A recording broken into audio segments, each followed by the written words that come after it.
नमस्कार दोस्तों, मैं आपके साथ विभा उपाध्याय और आप देख रहे हैं न्यूज़ 18 बिहार झारखंड का डिजिटल प्लेटफॉर्म। नेपाल इस समय गंभीर सांप्रदायिक तनाव का सामना कर रहा है। सुनसुरी जो जिला है उसके एक छोटे से विवाद ने अब बड़े हिंसक रूप को धारण कर लिया है। कई जिलों में कर्फ्यू लगा दिए गए हैं। नेपाल पुलिस, एपीएफ और नेपाली सेना को हाई अलर्ट पर रखा गया है, जबकि सड़क और रेल यातायात इस वक्त प्रभावित नजर आते हैं।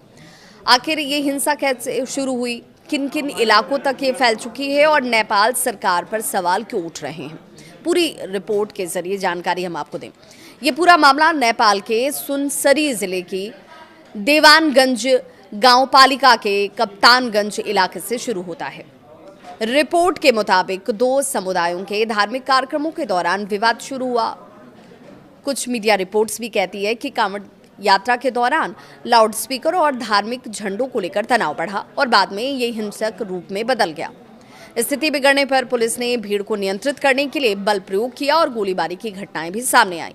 इसके बाद हिंसा जो है वो सुनसरी से निकलकर मध्य प्रदेश के सिरहा, धनुषा, परसा और सप्तरी सहित कई जिलों तक फैल गई। कई स्थानों पर आगजनी होती है, तोड़फोड़ होती है, पथराव और लूटपाट की घटनाओं की भी खबरें सामने आ गई।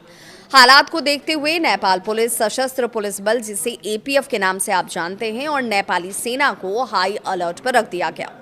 संवेदनशील इलाकों में लगातार फ्लैग मार्च और गश्त की जा रही है। अभी ये स्थिति बनी हुई है।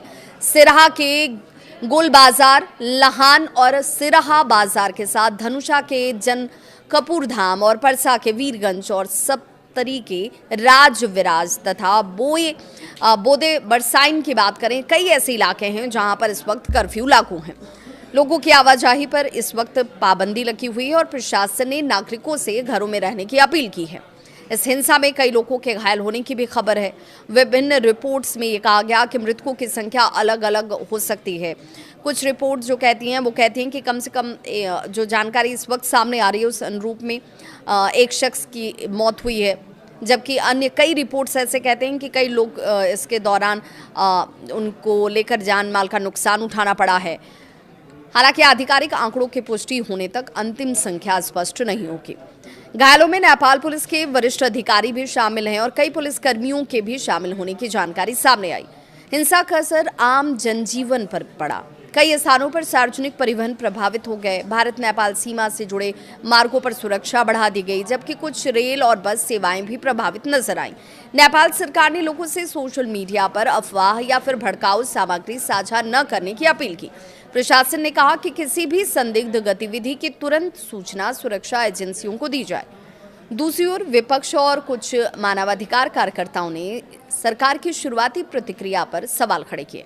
उनका आरोप है कि समय रहते राजनीतिक और प्रशासनिक हस्तक्षेप नहीं होने की वजह से हालात बिगड़े।